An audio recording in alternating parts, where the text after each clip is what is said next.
Es tremenda y es abismal la diferencia entre Pablo, lo que enseñaba, lo que decía, a lo que enseñan y lo que dicen los grandes apóstoles. Ese término apóstoles siempre va a ir entre comillas, para que lo tengamos en cuenta, siempre que digamos esos apóstoles de hoy, los apóstoles modernos, va a ir entre comillas. Pablo el apóstol, ese sí no va entre comillas. Pablo hablaba entonces sobre la esperanza reservada para ellos en el cielo. Ellos hablan de la esperanza de conquistar el mundo, las naciones con toda su riqueza aquí y ahora. Pablo decía en el versículo 11, fortalecidos con todo poder conforme a la potencia de su gloria para toda paciencia y longanimidad. Sobre ser fortalecidos en todo sentido. Necesitamos ser fortalecidos espiritualmente, físicamente, emocionalmente, en las áreas de la familia, del trabajo, en todo sentido. Ellos se enfocan, los apóstoles de hoy, enseñan eso sobre la importancia de poseer cosas, de tener cosas, de demostrar que Dios sí está con nosotros y que entonces el tener cosas sea un testimonio al mundo. Pablo dice, para que iban de manera digna del Señor, agradándole en todo. Esto implica dar fruto en toda buena obra, crecer. Como digo, entonces estos pastores de hoy en día relacionan el fruto netamente con los bienes que se tienen, los bienes terrenales, la cantidad de estos, y también relacionan el fruto es con el número de personas. Entre más grande la iglesia y más número, es porque hay más bendición. Pablo dice, perseverar con paciencia en toda situación, dar gracias con alegría. Pablo dice, perseverar con paciencia en toda situación. Ellos enseñan, los apóstoles de hoy, que se deben reprender aquellas situaciones adversas y no aceptarlas. Entonces, qué contraste tan tremendo, casi que es contrario totalmente. Por un lado, Pablo nos dice perseverar con paciencia en toda situación. Por otro lado, ellos nos dicen no, hay que reprender aquellas situaciones difíciles y no aceptarlas. Pablo dice dar gracias con alegría. Ellos tienen la actitud de ir siempre por más, por mayores bendiciones naturales, terrenales. Pablo dice que él era servidor del Evangelio. Pablo lo dice. Él era servidor del Evangelio.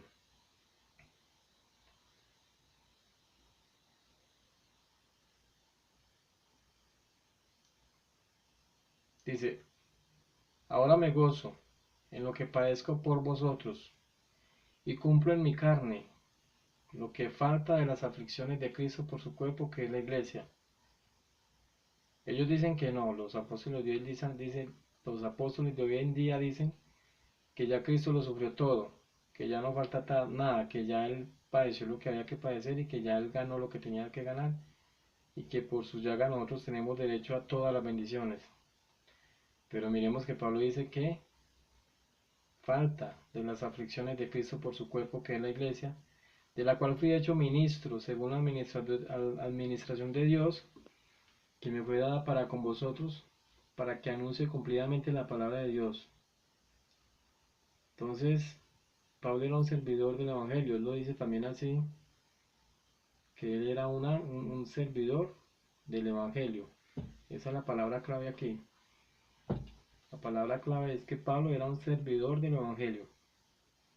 En contraste, los líderes de hoy se sirven del Evangelio en todo sentido, especialmente en lo económico. Y en muchos casos, esos apóstoles se sirven de otros hermanos, porque muchos hermanos, muchas ovejas, les sirven en todo gustosamente y gratis. Muchas veces esos hermanos, apóstoles, líderes, profetas, entre comillas siempre, los ve uno rodeados de personas que siempre están dispuestas a servirles, a hacerles favores, a hacerles mandados, a ir a donde haya que ir. Y lo hacen gustosamente porque ellos lo hacen como para el Señor. Vemos entonces que se sirven del Evangelio en todo sentido, mientras que Pablo era un servidor del Evangelio. A Pablo lo vemos sirviendo, no lo vemos rodeado de personas sirviéndole. Pablo tenía sufrimiento por los creyentes. Esos apóstoles se quejan y regañan a los creyentes. Pablo se alegraba en esos sufrimientos por los creyentes. Los apóstoles de hoy en día dicen y enseñan que no debemos aceptar los sufrimientos, que los debemos reprender. Pablo iba o vivía, como él dijo, como leímos ahorita, completando en sí mismo lo que faltara de las aflicciones de Cristo en favor de su cuerpo, la iglesia.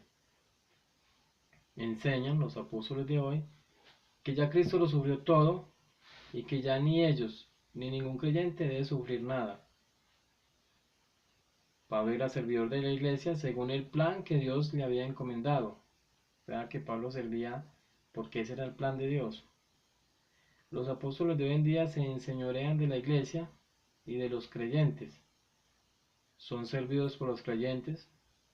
Algunos ya, como ya dije ahorita, algunos tienen grupos de creyentes que les cuidan o les sirven de escolta. Yo fui testigo de eso, de hombres que se disponían a cuidar a otros, a un pastor, a servirle de escolta. Pablo anunciaba el misterio de la riqueza de Cristo en los creyentes. Esa es la esperanza de gloria. Ellos enseñan, los apóstoles de hoy en día, enseñan otros misterios y hablan de las claves para obtener el éxito y alcanzar riquezas materiales. El contraste es abismal. Mientras Pablo anunciaba el misterio de la riqueza de Cristo en los creyentes, la esperanza de gloria, ellos enseñan otros misterios y claves para el éxito. Pablo decía que Dios había facultado a los creyentes para participar de la herencia de los santos en el reino de la luz. Eso todo está en el capítulo 1 de Colosenses, que ya estamos en Colosenses. Ahí donde vemos cada uno de esos puntos, para que ahorita más detenidamente lean ustedes todo el primer capítulo de Colosenses y lo contrasten con lo que se ve hoy en día de los apóstoles y profetas de ese tiempo. Entonces él decía que Dios había facultado a los creyentes para participar de la herencia de los santos en el reino de la luz.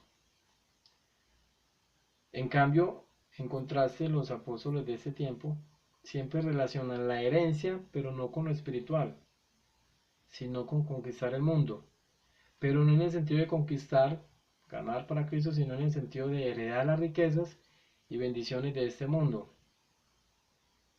Miramos ahora el capítulo 2 de Colosenses, ya estamos en Colosenses. Mire lo que dice en el versículo 1. Porque quiero que sepáis cuán gran lucha sostengo por vosotros y por los que están en la Odisea y por los que nunca han visto mi rostro. ¿Sí? Dice que gran lucha sostengo por el bien de ustedes y de los que están en la Odisea y de tantos que no me conocen personalmente. Pablo tenía lucha aún por gente que no conocía, que no lo conocía a él, pero que él sabía que amaban a Dios. Hoy en día, en contraste con los pastores, es que ellos se interesan poco por los creyentes. Algunos ni conocen a los creyentes. Y pues claro, lógico, aún en estas mega iglesias pues va a ser imposible que un pastor conozca o sepa al menos quiénes son los creyentes. Pero Pablo sabía quiénes eran, los conocía aunque ellos no lo conocían a él y tenía lucha por ellos. Ellos poco se interesan por los creyentes. Pablo les dice, para que sean consolados vuestros corazones, unidos en amor hasta alcanzar todas las riquezas de pleno entendimiento, a fin de conocer el misterio de Dios el Padre y de Cristo, en quienes están escondidos todos los tesoros de la sabiduría y del conocimiento. Como ya dije, Pablo siempre está hablando en un trasfondo espiritual, de conocer a Dios. Y como ya dije, estos pastores se enfocan en las riquezas naturales, materiales, en los bienes. Ellos no hablan del misterio. O sea, Pablo hablaba del misterio de Dios. Es decir, a conocer a Cristo en quien están escondidos todos los tesoros de la sabiduría y del conocimiento. Ellos no hablan del misterio, sino más bien de cosas como los secretos del éxito. Se enfocan en tesoros terrenales. Entonces Pablo dice, miren lo que dice tan interesante como lo dice en la nueva versión internacional. Les digo eso para que nadie los engañe con argumentos capciosos, ¿sí? con argumentos estaban engañando a la gente. Dice, mira que nadie os engañe por medio de filosofías y becas sutilezas, según las tradiciones de los hombres, conforme a los rudimientos del mundo y no según Cristo. En la nueva versión internacional dice, para que nadie los engañe con argumentos capciosos. Y es lo que vemos hoy en día en las iglesias, en grandes iglesias cristianas. Lo que se ve es una retórica psicológica motivacional, o sea, los predicadores estos, los apóstoles, lo que hacen es dar cada 8 días un discurso motivacional, una retórica psicológica de autoayuda colectiva, como la llama otro hermano, motivacional, pero de la palabra nada.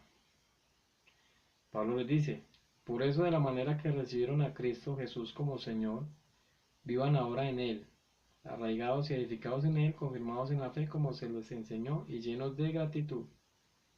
Esos hombres se enfocan poco en la gratitud, pues siempre deben tener más y más para avanzar, para que el mundo vea, para hacer un testimonio al mundo de que ellos sí tienen la bendición de Dios.